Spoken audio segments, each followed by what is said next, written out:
A long, long time ago, in a galaxy far, far away. Just kidding. The TCP/IP protocol stack was designed by the Department of Defense to provide a reliable and fault-tolerant means of communication in the event of a war or nuclear holocaust.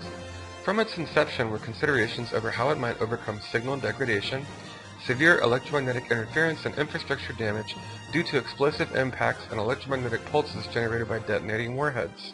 It later came to be adopted as the means of communication for government institutions and universities in the form of ARPANET, that is the Advanced Research Projects Agency Network.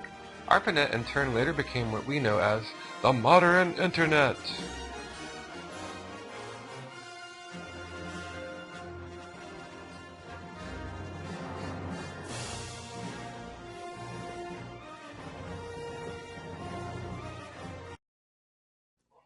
Unlike the 7-layer OSI model, the original DoD version of TCP/IP was composed of 4 basic layers. The first is the network access layer. The second is the internet layer. The third is the host-to-host layer. And the fourth is the process application layer. These 4 layers of the DoD model correspond to the 7 layers of the OSI model. So the 4th layer of the DoD model, process application, corresponds to layers 7, 6, and 5 of the OSI model. That is application, presentation, and session.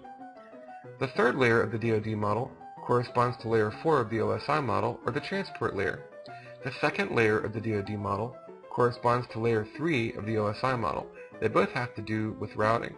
And finally, the bottom layer of the DoD model, network access, corresponds to data link in the physical layer, that is layers 1 and 2 of the OSI model. Either way you look at it, the host-to-host or the transport layer, this is where TCP transmission control protocol and UDP user datagram protocol take place. Let's look at some process application layer protocols. Telnet functions on TCP port 23, and it provides terminal emulation and remote access. FTP or file transfer protocol functions on TCP ports 20 and 21. It's used for transferring files between hosts and allows many functions and features including directory browsing. This results in more bandwidth overhead. TFTP, known as Trivial File Transfer Protocol, functions on UDP port 69 and transfers files without the features and browsing ability of FTP. This results in less bandwidth overhead. NFS, or the Network File System, functions on UDP and TCP ports 111, 2049, and others, and it's a Unix and Linux method of sharing files. SMTP, or Simple Mail Transport Protocol, functions on TCP port 25 and provides outgoing mail. POP3, or Post Office Protocol, functions on TCP port 110 and provides incoming mail. POP3S is the secure version of Post Office Protocol and functions on TCP port 995. It connects over TLS, or Transport Layer Security, and SSL, Secure Sockets Layer, securing incoming mail. Finally, IMAP, the Internet Message Access Protocol, functions on TCP port 143. It offers access to the mail store and more features than both POP3 and SMTP. It provides for both incoming and outgoing email. LPD, the line printer daemon, functions on TCP port 515 and shares printers on a network. Xwindow functions on TCP port 6000, 10022, and others. It allows the client to run on one host and display output through a graphical X server on another host.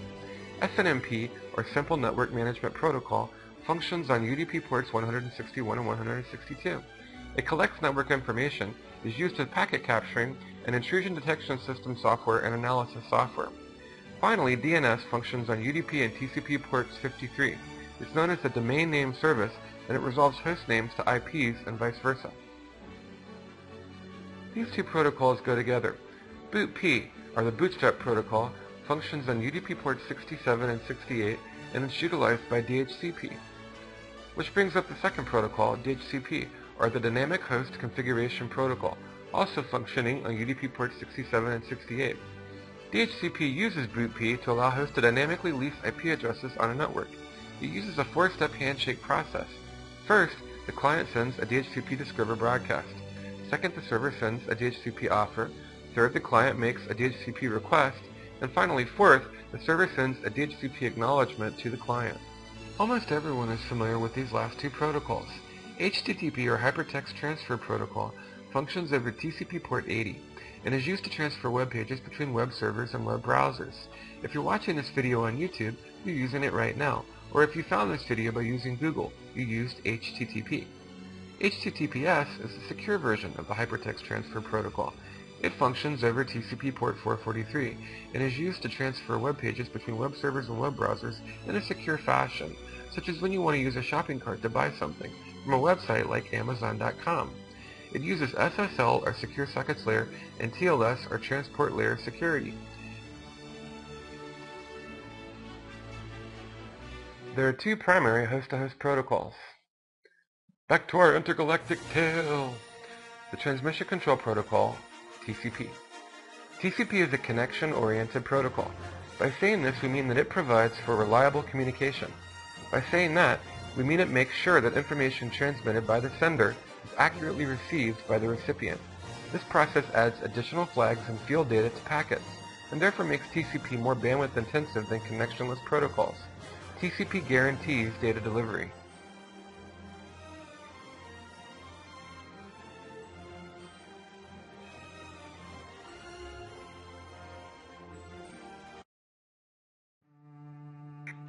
Because of the sequencing and checksum infrastructure required to make transmissions reliable, a greater number of packets is required to send data than would be required to send that same data with connectionless protocols. For most TCP applications, this cost is acceptable because clients need to be sure each packet arrives intact at its destination. Once again, no free lunch. Let's look at the basic TCP process. First, an application sends data down to the host-to-host or transport layer where Transmission Control Protocol operates. Second, TCP creates a virtual circuit, a verified established connection between the sender and the recipient. The sender performs a handshake with the recipient where they must both agree on the amount of data to be sent, and the recipient must acknowledge its consent. Unless this process is completed, no data will be transmitted. Third, TCP then segments the application data into smaller pieces that can be managed and encapsulated at different layers. Fourth, each piece of this segmented data is given a sequence number as it is broken down into datagrams for transit. Fifth, this sequence number is added as field data into the 24-byte TCP header that is constructed for each packet that will carry a data payload. Sixth, this data passes through other layers which add their own flags and field data to each datagram. Seventh, the packets are sent to the recipient via the physical layer, OSI, or network layer, DOD. Eighth, as the packets arrive at their destination, they are de-encapsulated and move up through different layers. Ninth, upon receiving each packet, the recipient calculates a checksum and verifies that it matches the CRC or cyclical redundancy check that was calculated by the sender and stored as field data in the TCP header. If the numbers are the same, the data is good and the sequence is continued. If they do not calculate to be the same, the packet is recognized as damaged and the sequence number is rolled back. The damaged data is then resent with adjusted sequence numbers. 10th, TCP then uses a sequence number in each datagram to reconstruct the data as it reaches the recipient by reassembling the payload from each incoming packet according to its sequence number. 11th, finally, TCP hands the data, reliably transmitted by the sender and verified by the recipient and now acceptably packaged and reconstructed to the eagerly waiting receiving application. Ah, a happy ending. Let's look at a 24-byte TCP header. A 24-byte TCP header would consist of fields that might include TCP source and destination ports, a sequence number used in flow control, an acknowledgement number for a push request, header link, reserve functionality, session control bits, window, a checksum or cyclical redundancy check, an urgent flag, depending on whether a packet is of greater or lesser importance when in transit. Also, it may include other options. After this, a data payload is then attached to the header. Let's take a look at User Datagram Protocol, or UDP. UDP is a non-reliable protocol. It therefore does not guarantee delivery of its data to the recipient and provides only connectionless transport. The positive outcome of this protocol technique is that it does not require all the connection and checksum infrastructure of TCP and therefore utilizes much less bandwidth. This means that, pound for pound, UDP can transmit more data with less bandwidth than TCP. The negative aspect of using this protocol is you can't be sure if your data actually arrived at its destination. This unreliability is acceptable when the data is not important enough to justify the expense of TCP are when other protocols at different layers are taking the responsibility of providing reliability and therefore TCP's extra features are not required. Such is the case with NFS. UDP neither sequences segments nor acknowledges their arrival. It doesn't care whether the data it is transmitting actually makes it to the recipient. If we were to compare this to the postal system, TCP is like signed, certified mail, more expensive but reliable, and UDP would be like fourth-class bulk postage, cheaper but unreliable. Here's an 8-byte user datagram protocol header. Notice this 8-byte UDP header is much smaller than its 24-byte TCP counterpart. Because of this, it's much less overhead when sending its data payload. However, it also lacks a field for a sequence number, so there is no provision for reliability. Let's take a look at Internet layer protocols. The first one we'll look at is IP, the Internet protocol. Whereas TCP provides reliability, IP implements routing on a TCP IP network. This protocol processes source and destination IP addresses and determines which hosts are in the same subnet, network, or broadcast domain. The host-to-host layer, that is, the transport layer in the OSI model, sends segments to IP where they are fragmented if they exceed the MTU, or maximum transmission unit of routers on that particular subnet or network. The maximum transmission unit is the largest size that that router can handle. These segments are then transformed into datagrams with an IP header in the encapsulation process and are sent to their destination. Upon arrival, the packets are then de-encapsulated and headers are stripped off as datagrams are pieced together and assembled into segments to be passed up to higher layers. Here's a 20-byte IP header. As we look at the field data, we can see that there are fields for the version, whether it's IP version 4 or version 6, the header length, the type of service and priority, and the total length, which would include the 20-byte header and the data payload. Identification, which would be a unique ID, and flags to turn fragmentation on or off when the MTU has been exceeded, and a fragment offset when fragmentation is being used, to disassemble and reassemble packets exceeding the MTU. There's a TTL, or time to live, so that when expired the packet can be removed off the network, otherwise it would continue floating around forever, causing traffic. There's the protocol, which is the upper layer protocol port. Examples would be TCP on port 6 or UDP on port 17, Address Resolution Protocol or ARP, and ICMP. There's a checksum for error checking, which can then later be corrected, and of course the most important fields, the source and destination IP addresses. Finally, there's also options. After this, a data payload is then added. Now let's look at a very useful protocol, ICMP, or the Internet Control Message Protocol. ICMP is a management and messaging protocol utilized by IP when sending and receiving datagrams. Here we'll look at some ICMP messages. Destination unreachable is returned to the sender of an IP packet that cannot reach its destination. You might receive this message sometimes when you're using the ping command. Hops sends the number of hops or subnets a packet passes through going from one router to the next. Buffer full, sent when router memory becomes full until traffic intensity dissipates.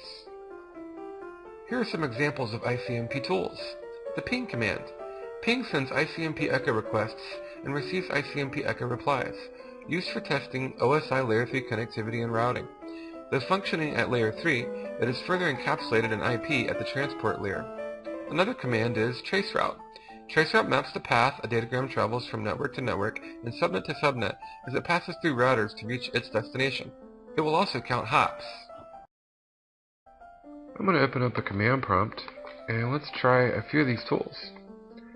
So the first thing we'll do, let me recurse out of these two directories so there's more room here.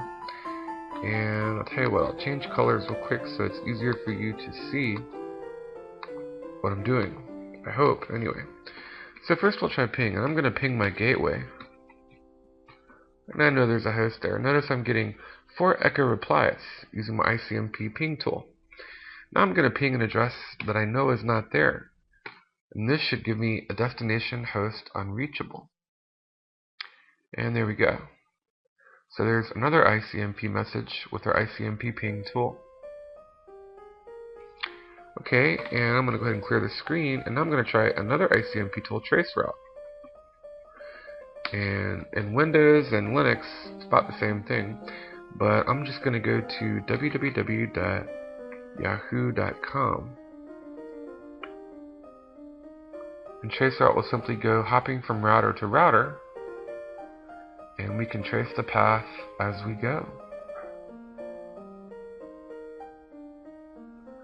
So in this case, there's my host name, 184.88.124.123, 1055, and we're just going through different routers and locales all the way until we find Yahoo server.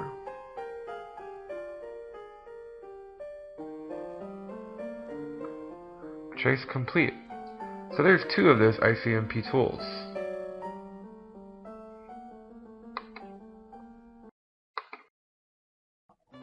Next, let's look at the Address Resolution Protocol, or ARP. ARP maps Layer 2 MAC addresses to Layer 3 IP addresses. Although IP routes traffic with source and destination IP addresses, it must include the hardware address of the destination host in the encapsulation process before sending the packet over the network. In this process, the host will first query its local ARP cache. This cache is basically a temporary local store of MAC to IP mappings. If the destination host's MAC address is not in this temporary cache, ARP queries the host with the destination IP, and the host responds with its MAC address. The ARP cache makes communications more efficient in the sense that once the sender has already queried the recipient across the network once, it does not need to do it again, saving precious time. And each subsequent communication, it simply retrieves the destination MAC address from its cache. This can also create issues.